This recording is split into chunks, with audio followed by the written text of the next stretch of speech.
So today I'm going to be talking about deterrence and rational choice theories. First, a bit of history. In the mid-18th century, the system of law, courts, and penalties of the day were corrupt. Public torture was common, and this would be to coerce a confession or act as a type of punishment. Judges were biased and would punish based on little or no evidence, and it was seen as unfair and cruel.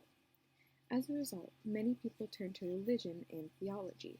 However, to address these issues, criminologists tried to approach the topic philosophically to reform the judicial and legal system, making it rational and fair. This was also beneficial due to being directly applicable to law enforcement, courts, and imprisonment. So the first person I'll be talking about is Cesare Beccaria from 1738 to 1794, and I will also be touching on Jeremy Bentham, who is also very well known for this time. However, Bentham focuses more on the theory side, while Beccaria focuses on the principles for rulers more. So for Beccaria, his work is called On Crimes and Punishment from 1764, and again, he focuses on the principles for rulers to follow to make rational and efficient decisions and punishments. He did also focus on the characteristics of punishment. He believed that if you make things more rational, it will therefore be more effective, because at the time their system was irrational, therefore that's why it was so ineffective, he believed. Beccaria also believed in what is known as the despotic spirit, which was the motivation to commit crime being in everyone. Therefore, this had to be countered by punishments. To do so, he proposed a system involving clearly written laws, proportionate punishments to fit the crime committed, and having unbiased judges, including no unfair accusations, and the abolishment of torture. Next, Jeremy Bentham from 1748 to 1832. His well-known work is An Introduction to the Principles of Morals and Legislation from 1789, and he believed that human behavior has two main goals, the attainment of pleasure and avoidance of pain, where he spoke about this notion of utility and the balance between the two. For example, he deemed 4 types of pleasure and pain: physical, political, moral or popular, and religious.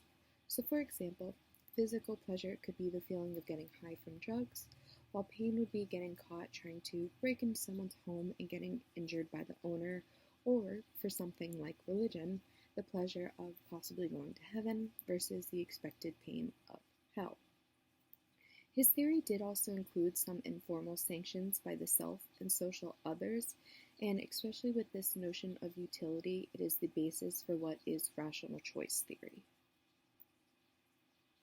So now, after looking at Beccaria and Bentham, I'll be talking about the specifics of deterrence theory. Deterrence theory believes that the law is the most important aspect and that legal reform will be able to deter. This is because people are seen as rational beings with free will. They are able to completely understand all benefits and costs they could achieve, and therefore have a choice in whether or not they commit a crime. This knowledge is based on what they know about criminal punishments, what that punishment is, and the use of it in the past. And to be effective, a punishment has to be swift enough after the act, certain that it will happen, and proportionate to the crime committed. For instance, stealing a chocolate bar and being punished 5 years later with a 10-year sentence, this will not be effective because it's so far after the fact, and how severe the punishment is, it's not going to be proportionate. Here is a discussion question if you are interested. And next I'm going to go over the types of deterrence. The first 2 are really what is considered the most important, you could say, although all 4 are important. So first, general deterrence is where you are able to deter the general public from committing a crime, and this is for those who have not committed a crime yet. Specific deterrence is to deter an offender from reoffending, so punishing someone so they do not commit another crime. Then there is absolute deterrence, where there's some chance of punishment versus none at all. So simply having a criminal justice system is going to deter some amount of crime. And lastly, There is informal deterrence. So this is an expansion beyond strictly legal or formal sanctions, such as including disapproval of family and friends. However, this can be tied in with the law. For instance, being afraid of what your parents think of you if you go out drunk driving, compared to if they found out you were arrested for drunk driving. So it isn't always just the act itself, it can pair with the law. However, this is something that is seen as not empirically valid for deterrence theory due to not being the sole threat from legal punishment. So next, rational choice theory. This is from Derek Cornish and Ronald Clark from the 1980s, and as I mentioned prior, this uses that expected utility economic principle where to maximize profits and minimize costs. Decisions are based on offenders' expected effort and possible rewards compared to the likelihood and severity of punishments or other costs. However, some actions or assessments are irrational and unrealistic. For instance, some refuse to even acknowledge what would happen if they get caught or not planning any part of the crime. So even though they technically weighed the costs and benefits, they were based on incorrect assumptions. One example of this is Paul Cromwell from the 1991 study on burglary, where him and his colleagues did an ethnographic study on burglars, and they found that they were typically just a textbook burglary. They weren't highly rational decisions or carefully planned, and there were a lot of gaps in opportunity and situation. And the studies that are more promising from rational choice theory, these are ones that incorporate psychological and sociological background or other environmental factors, such as looking at moral beliefs and social groups and opportunities. However, just with deterrence theory, critics then argue that this is no longer rational choice theory and it is branching out too much. So the last overall theory I will be explaining is routine activities theory. This is from Cohen and Felsen from 1979, and it can be primarily seen as a theory of victimization. And there was the belief that after World War II, people were leaving the home more, which increased their accessibility as targets, and away from their home and properties, which increased those as targets. It also looked at time, place, objects, and persons. And there are three main categories, being the motivated offender, suitable target, and absence of a capable guardian, where the rate of victimization will be increased when all three of these categories converge.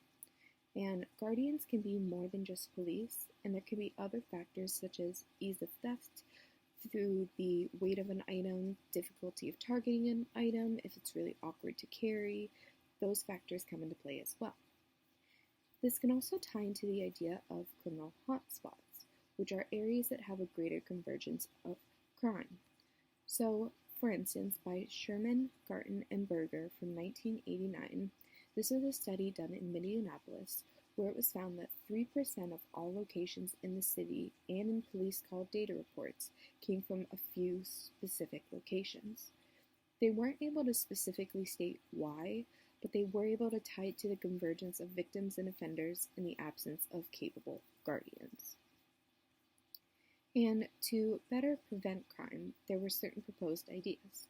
So there needs to be things like formal social controls and curfews, informal supervision through family and friends, and being able to look after each other, having more public warnings and sign posted, such as keep out, security cameras on, and whatnot, and creating safer products that include alarm systems or safety features. And at both the macro and micro level, this does need more research.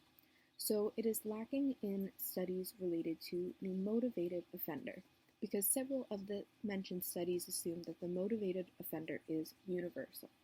It does not answer questions if the situation itself creates an offender, or if the offender is already predisposed looking for an opportunity to commit crime, or something completely different. There's also not usually a focus on the victimization, and if their actions were deviant or non-deviant from the start. For instance, going out at night to go to a party compared to already going out for illegal activity. And because the point of routine activities is what is considered normal or routine, deeming illegal behavior routine can also be seen as stretching the theory. So research.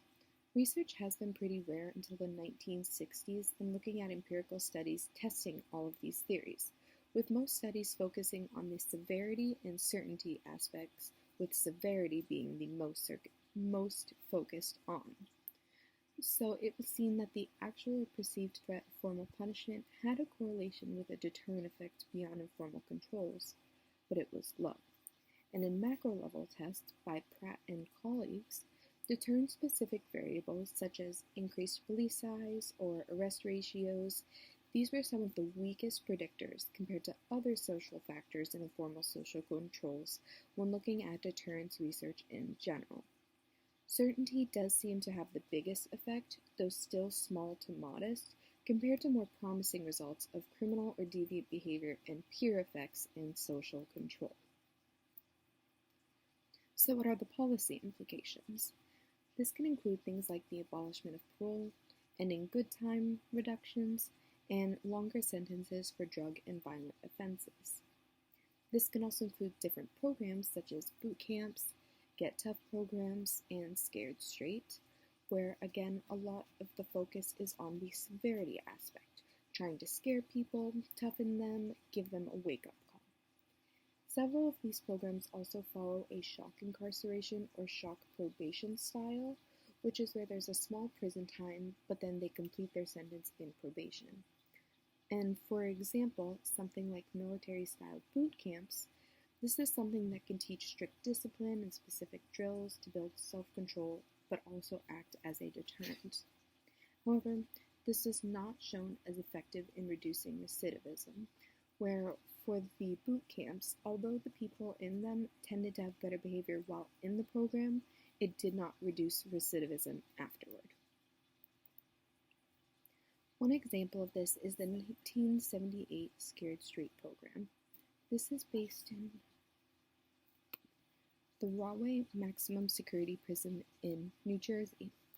This included 17 adolescent boys confronted by prisoners by being yelled at, physically confronted, and told graphic stories on what to expect in prison and the consequences they could face. This was seen as a simple yet effective way to deter juvenile delinquency and becoming adult criminals. This was deemed a 90% success rate. However, they were not high risk to begin with. Rather, they were just recruited from the general school population.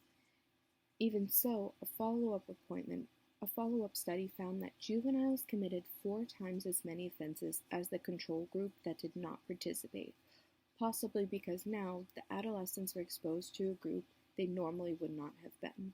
So overall, this can be seen as not effective. This is another bit of a discussion question if you are interested, involving the death penalty. So overall, what are the effects of these policies? First, there has been an increase in prisons. There's also been an increase in the number of Americans in prison and or in some type of criminal justice supervision. 1.5 million inmates have been found to be in federal or state prisons and local jails from 2017, and specifically there has been a large increase in Hispanic and African American prisoners. In the 1990s, official crime rates started to decrease while prisons started to increase. However, this is not necessarily due to harsher policies. The rates seemingly were already lowering. So overall, it is difficult to prove any of the decreases have been through a deterrent effect. One study in California in 2006 found that rather than a deterrent effect from their recent referendums increasing sentences for repeat offenders, those certain targeted crimes were already lowering. So it could be due to other social policies or social change that are unrelated, such as rehabilitation programs while people are in the prison system. Some limitations regarding these theories. In current day, the laws are not in simple terms and easily understandable for all. There are several interpretations. For instance, something like the Second Amendment, some people believe that the right to bear arms should include everyone and everyone has the ability to protect themselves, while others believe that it is strictly for the government and if they gain too much power. Research is also not as focused on the swiftness aspect, and it could be beneficial due to how our criminal justice system works and how long some things take. Also, more recent research that tries to expand to other things, such as informal social control. However, this is seen as straying beyond law and deterrence, and therefore no longer deterrence theory. And there's this assumption that people are rational beings and understand all rewards and consequences. So, as I mentioned earlier, people who think they're making the right decision or weighing their options don't necessarily look at the whole picture and what could really happen.